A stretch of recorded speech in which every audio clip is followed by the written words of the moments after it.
My name is Natalie Pierce. I'm 31 years old, and I run a fast-growing fintech company in Austin, Texas. 5 years ago, my family erased me from their lives like I never existed. No calls, no messages, no explanation. Yesterday, they walked straight into my company and demanded half of it. It happened in the middle of a quiet afternoon. Most of my team was wrapping up their day when my assistant knocked on my office door, her voice uncertain. She said there were 3 people in the lobby asking for me, and when I asked who, she hesitated before saying something I hadn't heard in years. She said they were my family. For a moment, everything went still. 5 years of silence, and now they were sitting downstairs like they belonged there. I told her to send them to the conference room, then I stood up slowly, already knowing this wasn't a visit. It was a move. When I opened the door and saw them sitting there, calm, comfortable, like nothing had ever happened, I understood one thing immediately. They didn't come to reconnect. They came to take something. And when that contract slid across the table, asking for 50% of everything I had built, I realized they still thought I was the same person they left behind. Before we go any further, tell me what time it is where you're watching from and what city you're in. I want to see just how far this story reaches. And if you've ever had someone come back only when you succeeded, hit subscribe and share your story in the comments. A few minutes later, the conference room door opened. Natalie Pierce stepped inside without rushing, her posture steady, her expression unreadable as she took in the 3 people already seated at the table. Edward Pierce sat closest to the window, leaning back like he was evaluating the space as if it belonged to him. Sharon Pierce had her hands folded neatly, a faint smile on her face that didn't reach her eyes. Logan Pierce sat across from the empty chair at the head of the table, one leg crossed over the other, completely at ease. No one stood up. Edward glanced toward her and gave a slow nod. "You've done well for yourself," he said, his tone casual, as if they had spoken last week instead of years ago. Sharon followed with a softer voice. "It's impressive, Natalie." Logan didn't greet her at all, just looked around the room again before speaking. "Better than I expected," she said. A small smirk forming. Natalie didn't return any of it. She remained standing for a second longer, then moved to the chair at the end of the table and sat down without asking. Her voice was calm. "You shouldn't be here." Edward lifted a hand dismissively. "We didn't come to discuss where we should or shouldn't be." He tapped the table lightly, signaling control without raising his voice. "We came to talk about something important." Natalie looked directly at him. "Then say it." There was a brief pause, just long enough for Sharon to exchange a glance with Logan. Then Logan leaned forward, sliding a thin folder across the table with a single push. The paper stopped exactly in front of Natalie. "Read it," she said. Natalie didn't touch it. "What is it?" Sharon answered this time, her tone flattening. "A partnership agreement." Natalie's eyes shifted to Logan. "With you." Logan nodded once. "My company joins yours. We combine resources, expand faster, control the market before anyone else catches up." She spoke like it was already decided, like Natalie was simply there to confirm it. Natalie let out a quiet breath, not quite a laugh. "You walked in here unannounced and expect me to agree to that?" Edward leaned forward slightly. "It's more than an agreement," he said. "It's an opportunity. For everyone." Natalie finally picked up the document, flipping the first page with measured movements. The numbers were clear, the language precise, the demand unmistakable. She stopped at one line and read it again without speaking. 50% ownership transfer. She placed the papers back down carefully. "You want half of my company." Logan's expression didn't change. "It's not about want," she said. "It's about what makes sense." Natalie held her gaze. "It doesn't." Sharon's smile disappeared completely. "You're not seeing the full picture," she said, her voice dropping into something colder. "This isn't a request." Natalie's fingers rested lightly on the edge of the table. "Then what is it?" Edward answered, slower this time. "It's a solution." He glanced toward Logan before continuing. Her company is going through a difficult phase. Market pressure, investor concerns, things that happen in business. But if the two of you are connected, that changes everything. Natalie didn't look at Logan. So this is about saving her. Logan's jaw tightened slightly. But she didn't deny it. It's about leverage, she said. Natalie leaned back just enough to create space between herself and the papers. And you think I'm just going to give you half of what I built? Sharon's hand moved, pushing the contract a few inches closer again, the sound of paper against glass sharp in the quiet room. You are going to sign it, she said. Natalie's eyes lifted to meet hers. Why? For a moment, no one spoke.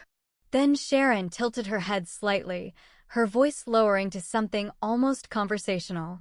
Because if you don't, she said, we're going to have a conversation with a few people who matter to your business. Edward added, trust is everything in your position. Logan leaned back again, watching Natalie closely. And once that's gone, she said, everything you built starts to fall apart. Natalie didn't respond immediately. She looked at each of them in turn, not with anger, not with shock, but with a kind of quiet calculation that none of them seemed to notice. Then she reached out and closed the folder. All right, she said. Logan's smirk returned instantly. Edward relaxed into his chair. Sharon's expression softened, satisfied. Natalie placed her hands together on the table, her voice steady. If we're doing this, she said, we're doing it properly. Logan narrowed her eyes slightly. What does that mean? Natalie stood up, already moving toward the door. It means we don't finalize something like this in a private room. She paused just long enough to look back at them. We do it in front of everyone who needs to hear it. Edward nodded once, approving. Logan smiled again, more confident than before. None of them questioned it. As they sat across from her, old memories surfaced without warning. Natalie had learned early that fairness didn't exist in her house. It wasn't something anyone explained, it was something she understood by watching. At dinner, her opinions were ignored while Logan's were praised. In school, her achievements were treated like expectations, while Logan's were celebrated like victories. It wasn't loud or obvious at first, just small patterns that repeated until they became rules. Logan Pierce never had to prove anything. If she failed, there was always an excuse waiting for her.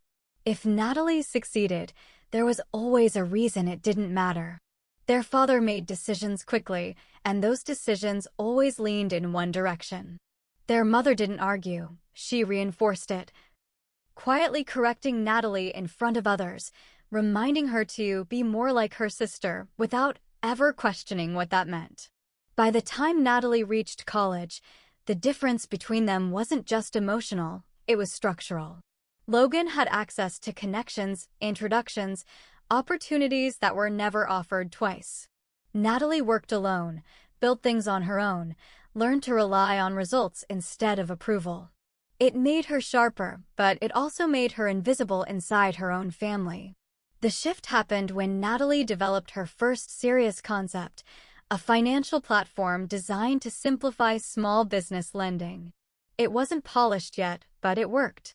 She spent months refining it, testing it, writing code late into the night without telling anyone because she already knew how they would react.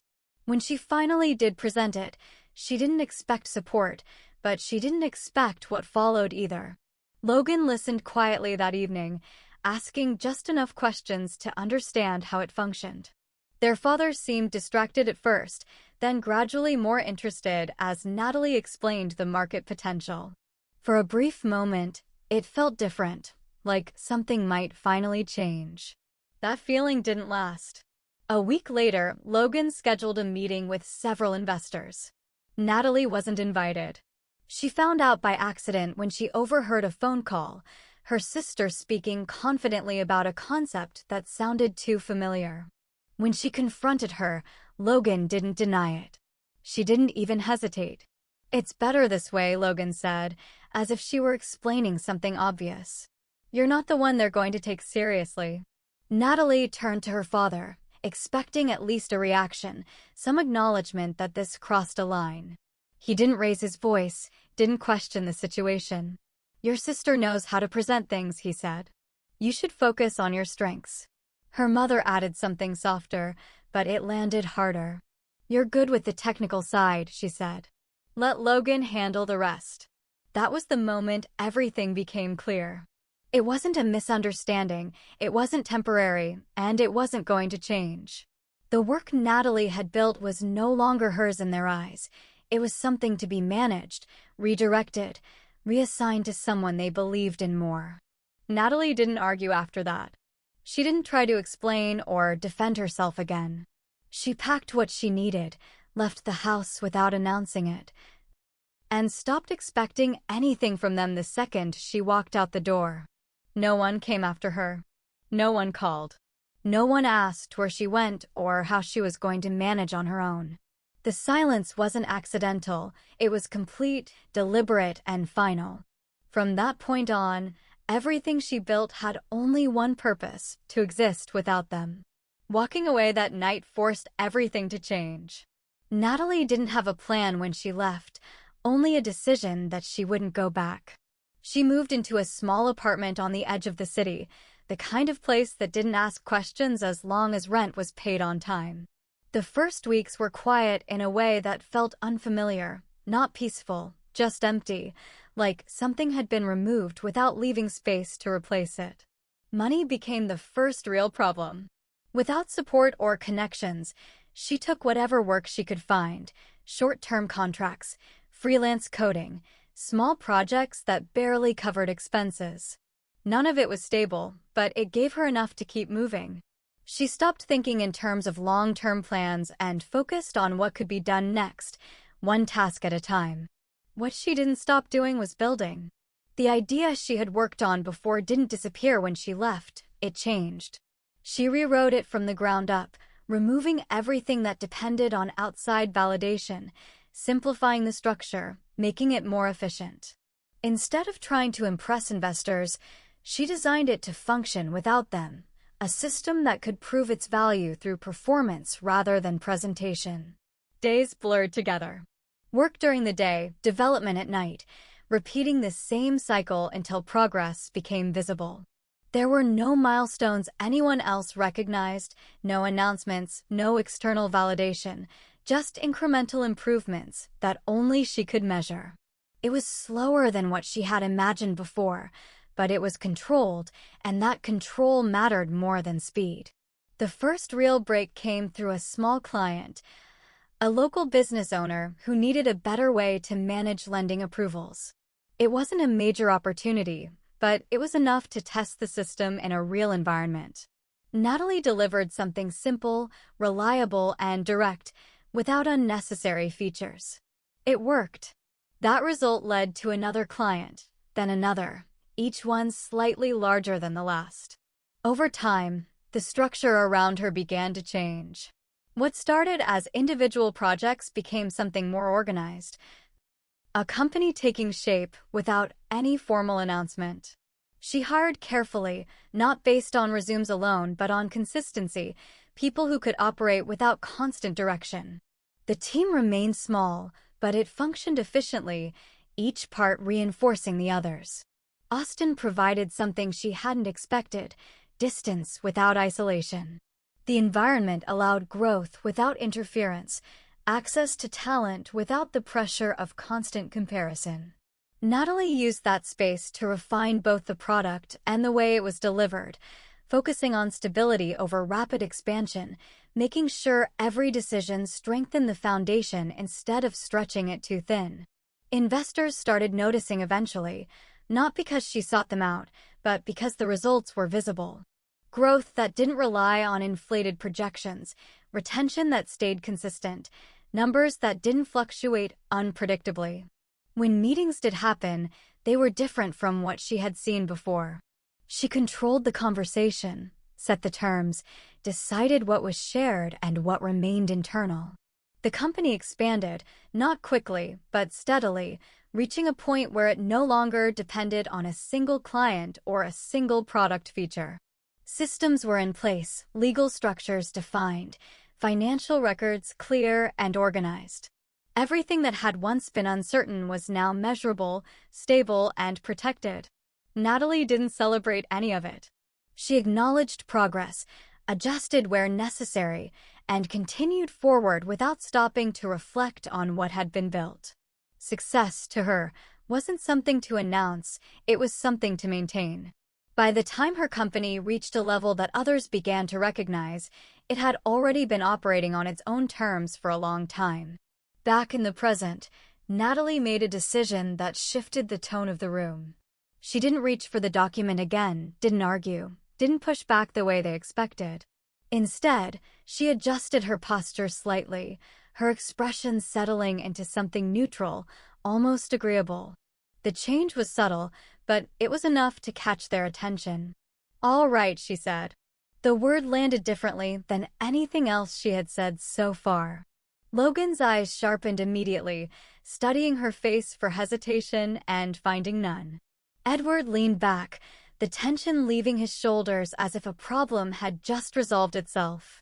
Sharon's lips curved into a faint, satisfied smile, the kind that came from being proven right without needing to insist. Natalie rested her hands lightly on the table, her voice steady. "If this is going to move forward, it needs to be structured properly." Logan didn't speak right away. She watched Natalie carefully, measuring the shift, recalculating. "Explain," she said. "A private agreement doesn't protect anyone," Natalie continued. "Not at this level." She paused briefly, just enough to let the statement settle before continuing. "If there's going to be a partnership, it needs to be presented formally. Leadership team, legal oversight, key stakeholders. Everything documented in front of the right people." Edward nodded before Logan could respond. "That's reasonable," he said. "It shows transparency." Sharon followed immediately. "It also strengthens credibility," she added, her tone approving now, as if she had always expected Natalie to come to this conclusion. Logan leaned back in her chair again, the earlier tension replaced with confidence. "Fine," she said. "We can present it. That won't change the outcome." Natalie met her gaze without reacting. "Then there's no reason to avoid it." There was a brief silence, but this time it felt different, not uncertain, but settled. The direction had shifted, and they all felt it. Edward stood first, straightening his jacket as if the meeting had already reached its conclusion. "When can this happen?" he asked. "Tonight," Natalie said. Logan raised an eyebrow slightly. "That fast?" Natalie didn't hesitate. "Everyone we need is already available.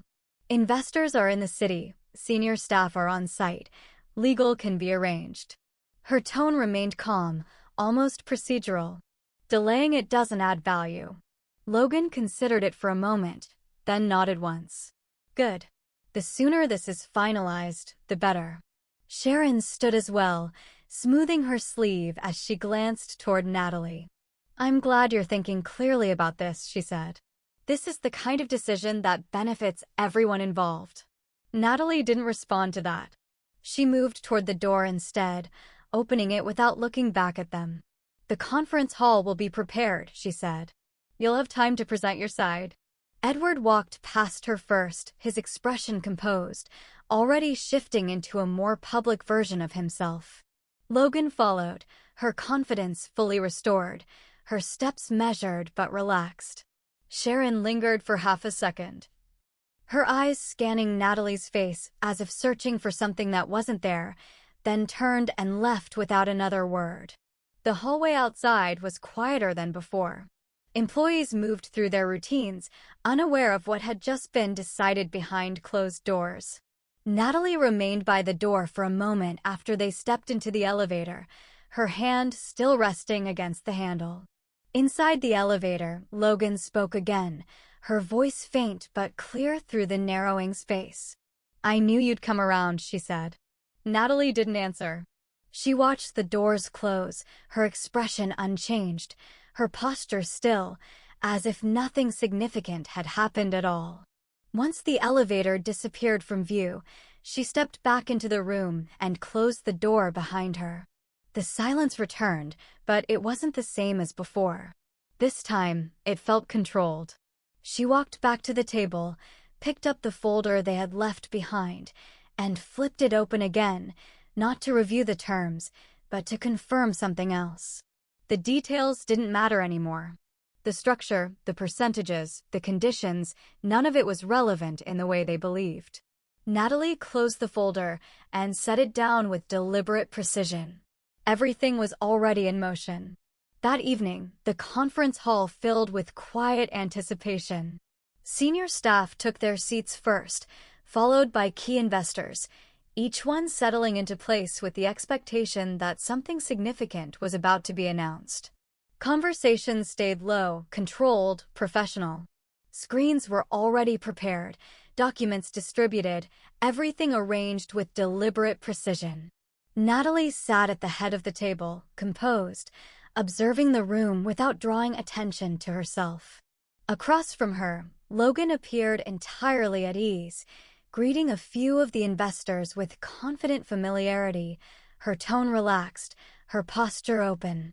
Edward moved through the room with measured authority, acknowledging people with brief nods. Sharon remained close to him, her expression calm, almost proud.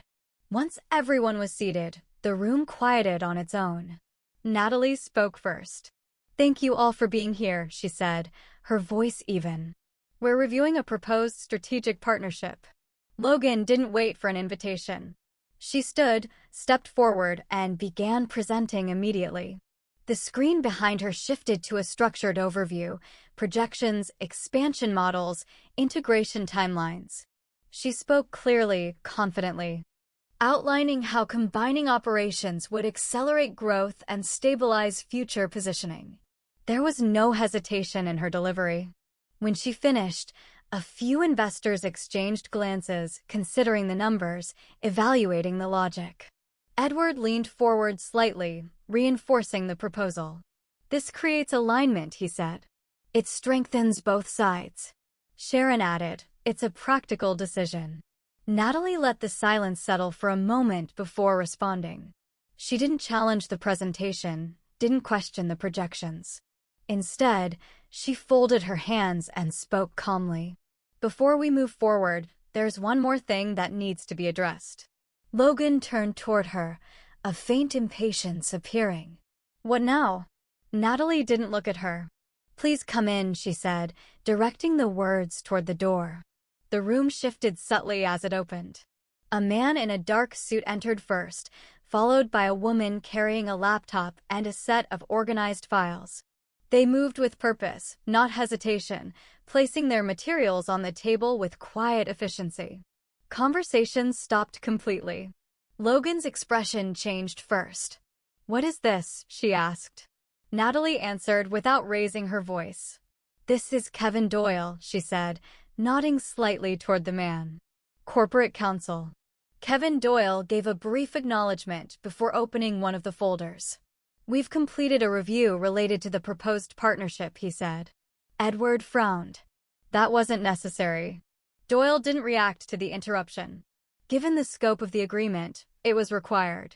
The woman connected her laptop to the main screen.